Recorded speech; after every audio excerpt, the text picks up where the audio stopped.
and welcome to a brand new video. Today we have a new, it's like a case, a countdown at the same time, but we're going to talk about a non-specific topic where there are certain points I'll have to make as a countdown. But it's also a case at the same time. Anyway, today, as you saw by the title, we're going to talk about the Bennington Triangle, a very particular place because of all that I'm going to tell you. But before we start, don't forget to follow me on all my social media. You know I have a billion social media accounts, and the most important thing is to subscribe to this channel and to activate the notification bell so it lets you know when I upload a video. Don't forget to also follow me on Twitch, for we see each other more often there, we stream live, we play, among many other things. Very well, now, without anything else to say, let's begin with the video.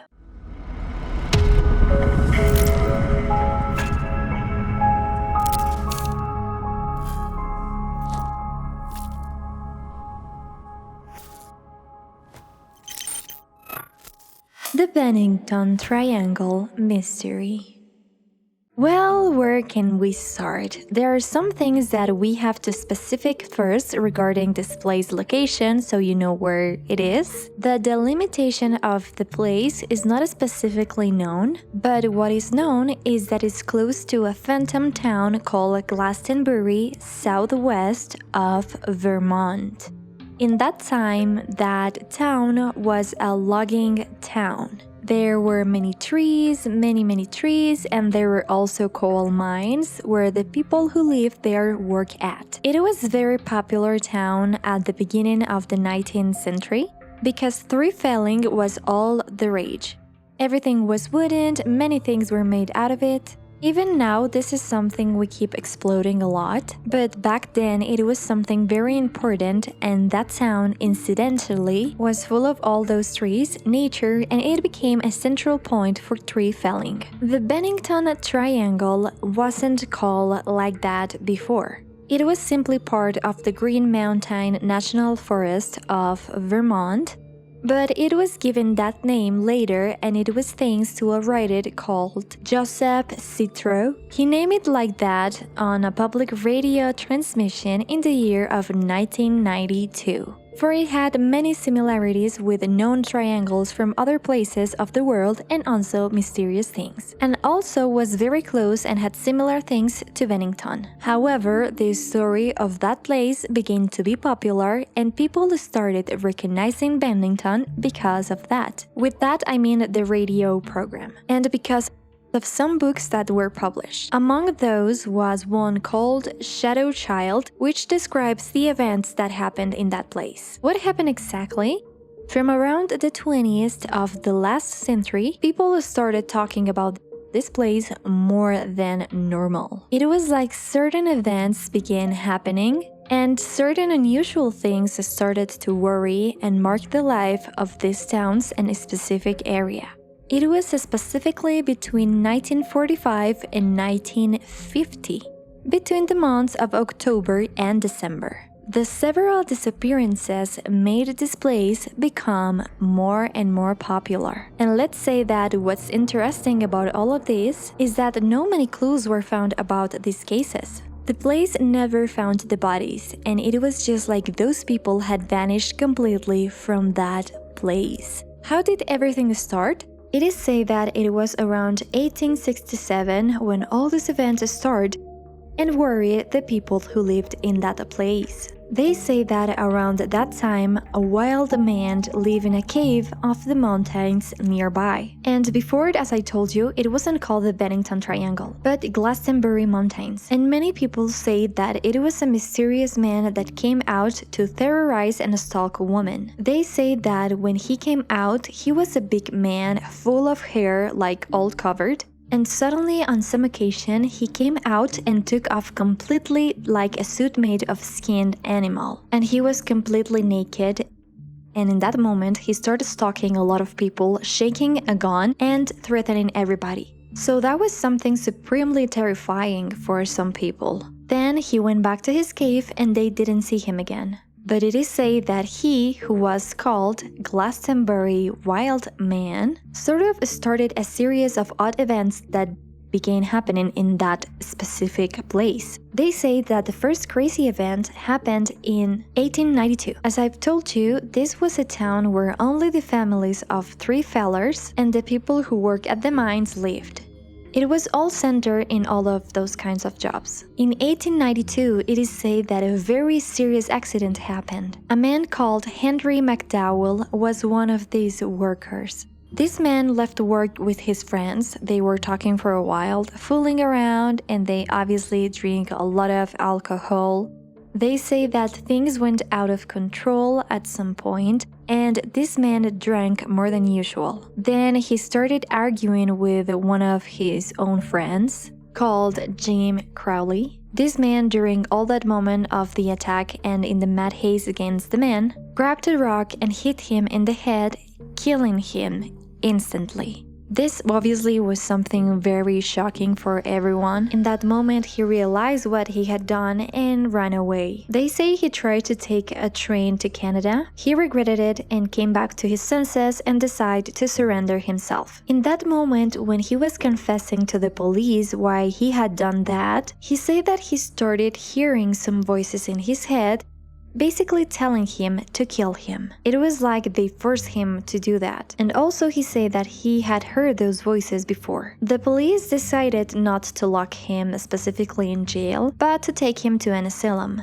called Vermont State Asylum. However, this man wasn't going to leave things like that. He indeed went to the asylum. He tried to serve his sentence, but he didn't stay locked for a long time. He managed to escape this asylum, and there are several versions of this. Some people say that on his own, he managed to hop on a train that transported coal. He went away and never appeared again. But the strongest theory is that this man headed to the Glastonbury Mountains, and he was never again seen alive. And many legends started there. His body was never found, and some tales and stories started to circulate, which the town inhabitants had mentioned before. There were people who say that on some occasion, a doctor from that town had gone mad and decided to go to that forest too. At that point, he reincarnated into an evil entity.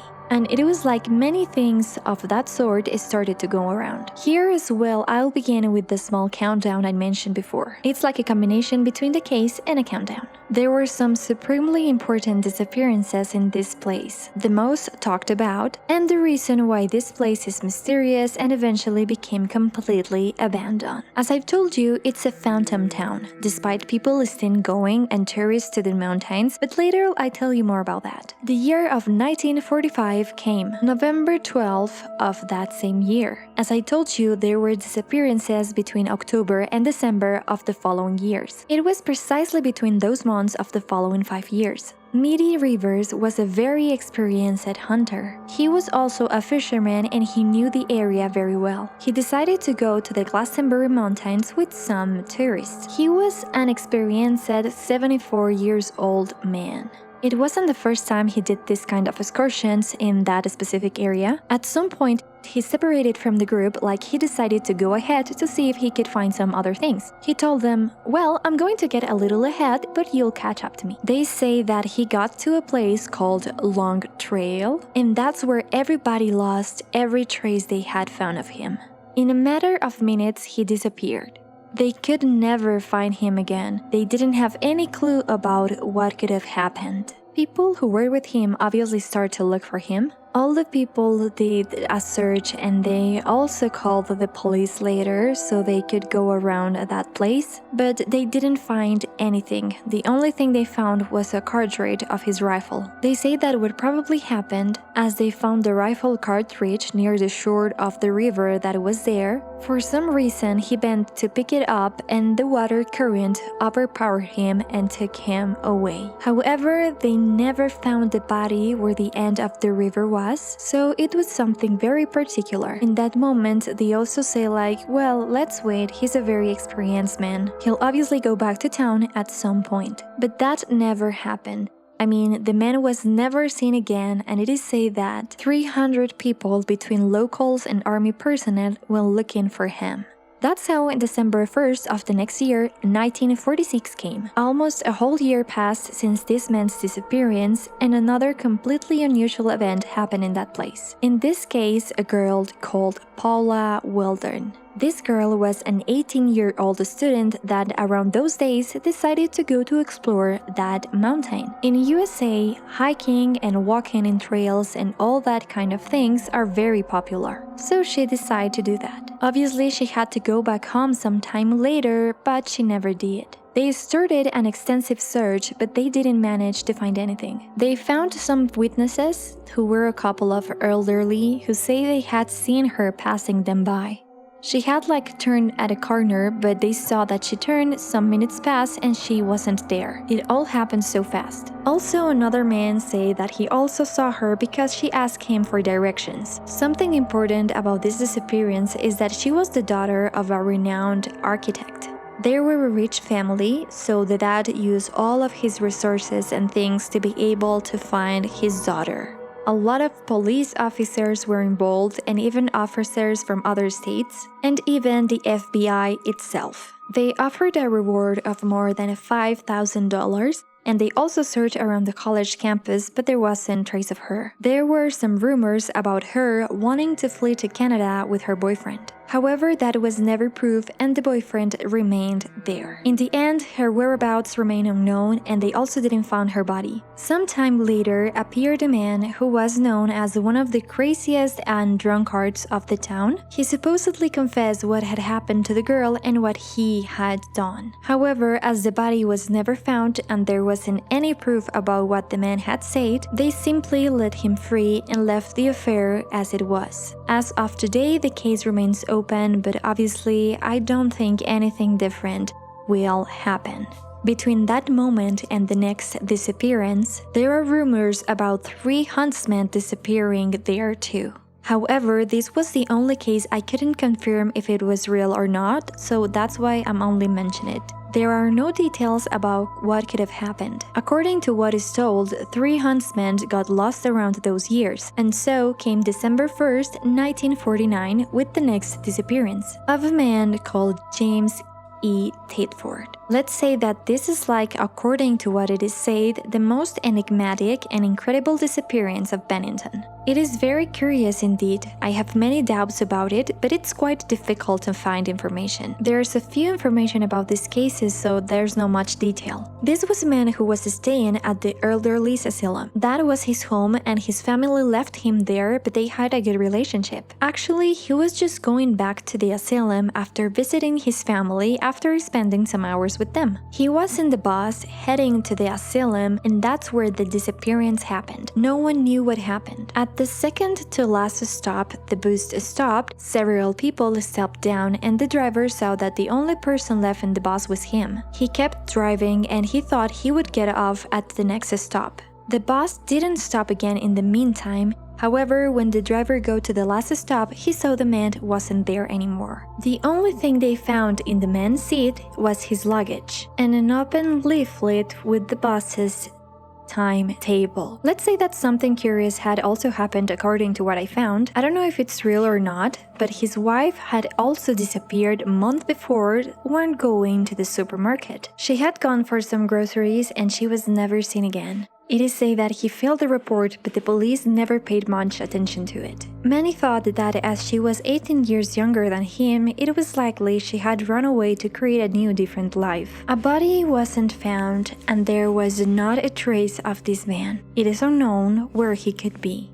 And that's how the next disappearance case happened again on October 12, 1950. That year, a boy called Paul Jepson disappeared. He was 8 years old and he met his mother very close to the mountains where she was doing some chores. Here's a confusion, 2 different things that are said. It was she was doing chores or she was working, and she was working on some kind of farm and she was feeding the pigs while she left the boy playing.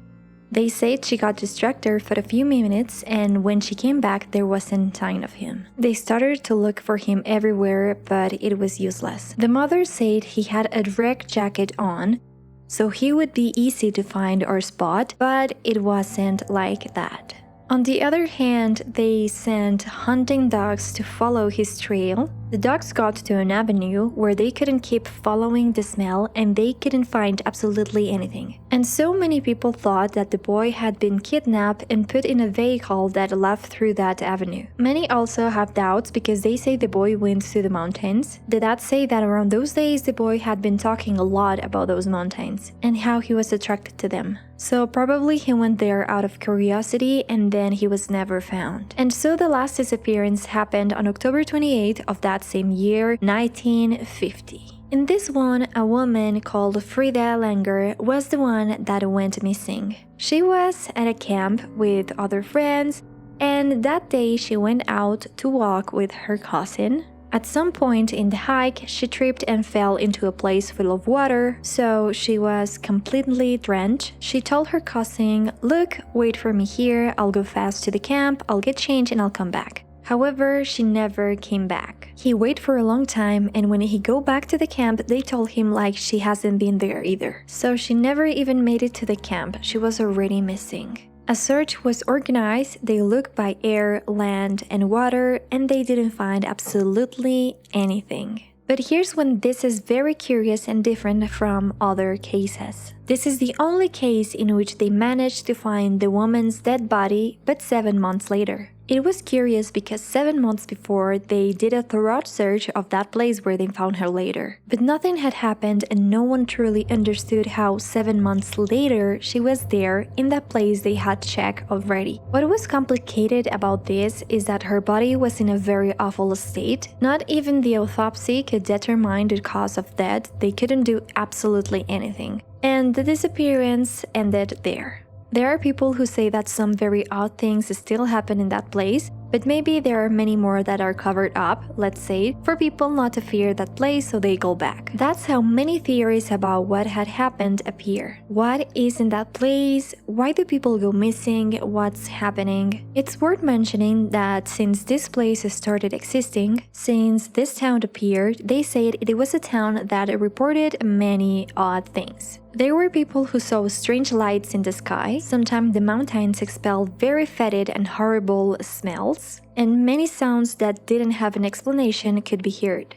But I'll talk about these paranormal theories later. For now, let's talk about the more rational ones. The first one of them is that there was a mountain cat that lived specifically in that area. Many people think that it was a wild cat and that at some point these people crossed paths with that being and obviously ended up attacking them and eating their whole bodies. However, people started doing scientific researches and they discovered that, since a long time ago, the only species of mountain cat there was in those mountains was extinct. It had been extinct for a long time and that there wasn't any way in which that kind of animal was there. On the other hand, people talk about a possible accident that all these people suffered. As I've told you, this happened between October and December of the 5 years I'd mentioned, and many people think that it was all because of some accidents that happened due to the weather. Because around that time, there were between autumn and winter. There was a lot of rain, there was snow, and let's say that this created a higher risk if they were climbing or just hiking through that mountain. They could fall or something terrible could happen to them. However, this theory in itself doesn't explain the disappearance of the man in the bus and the other woman whose body they found later, which didn't look like she had like an accident. On the other hand, still with the weather theory, quite a serious possible case of hypothermia is mentioned. What could have happened to many people is that they got lost, they didn't manage to find their way back, and the whole time they obviously started suffering of hypothermia during that terrible weather. There is something I didn't know, and is that people, when they have hypothermia, it's like a human instinct to start looking for a very small place to get into and obtain warmth. This causes that in this type of situations it's very difficult to find someone that dies of hypothermia, for they hide in many small places. So this could have probably happened, they got into very small places and they didn't manage to get out and no one was able to find them. Another explanation mentioned the mining industry of the area. This was a predominantly feller and mining town.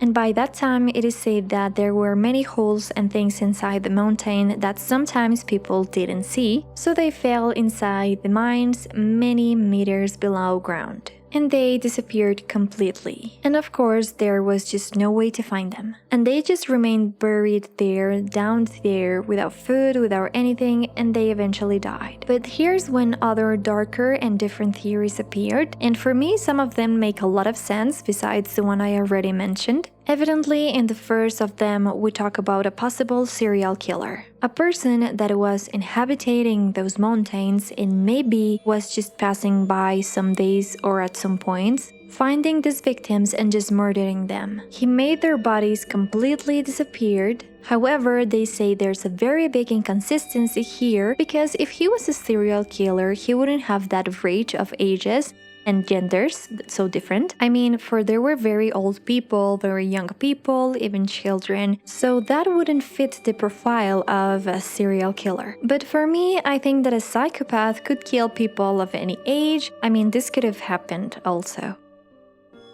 The next theory talks about indigenous people, and I find it interesting because that area, especially the mountains area, was said to be the location of some indigenous burial grounds.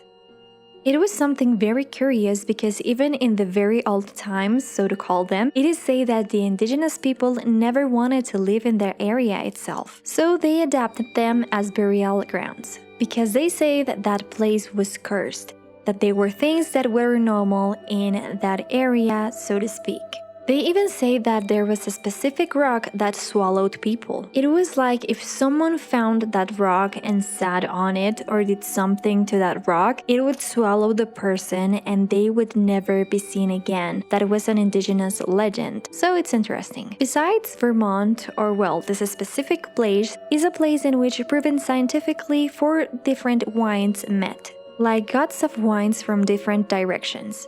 There's even something very particular, and it is that the plants, or well, the trees grow up in a very odd way, like falling or some positions like the normal ones. And the indigenous people of back then thought this was cursed place precisely because of that, because of the 4 winds met there and that it couldn't be a good thing. So this next theory talks about aliens. As I've told you, this is a place that allegedly has many reports of light sightings and odd things. They say that one of the most popular ones happened in 1984, when several witnesses, not one, but several witnesses, say they had seen lights in the sky during a hike through the mountains. That's why many people think that maybe these disappearances were because of an alien's abductions or close encounters. On the other hand, people think that about more a physical theory, for they say that this place has a wormhole in a place somewhere that swallows people, and that's where the odd streams, the bad smells, and the lights come from. The next theory, which I also find very interesting, talks about a monster of the mountains, some sort of a Bigfoot, or how they call it back then, the Glastonbury Monster. Basically, it's like a monster people talked about, and many people also saw him. He was very big, full of hair, and obviously of a gigantic size. There's a legend that says that a family was hiking around there, but they had to turn around because when they were hiking, they found the path had been wiped by an avalanche in that mountain. And when they turned around, they only saw the shining eyes of a giant creature. However, they managed to defend themselves, attack, and run away. It is also said that in 2003, a man called Ray Dufresne met the creature. They say he saw a giant black creature that was looking at him from afar, and he decided to go. And he never found it again, but it's like there are many sightings of this kind. I could say like, well, then why didn't some people go to that place to see what's happening with the new technology and that kind of thing? And they have done that. There was a group of excursionists called the Web Club of the Obscured Vermont, who dedicated their time to do an investigation about this, and they found some very curious things. They say that one of those was that they found several hidden holes beneath tall grasses and trees, which were sometimes camouflaged. They say this maybe have caused an accident in which they fell down for those holes and they were never seen again. And something very curious happened to them. They were walking normally, it was a nice sunny day, but suddenly in a matter of minutes, a weather completely turned. A torrential downpour started. They ended up drenched and everything obviously became more slippery and dangerous. They had to wait there for a while. Later they found land and what they discovered was very curious because they got out of the mountains and then everything was completely dry. Namely, the storm had only happened in that mountain area and nowhere else. They even asked the locals about that and they told them like, no, there hasn't been any rain here, nothing like that. Later, in 2008, a professor called Robert Singley also went there. He left his card in a special place and he learned the whole path. He already knew how to go back.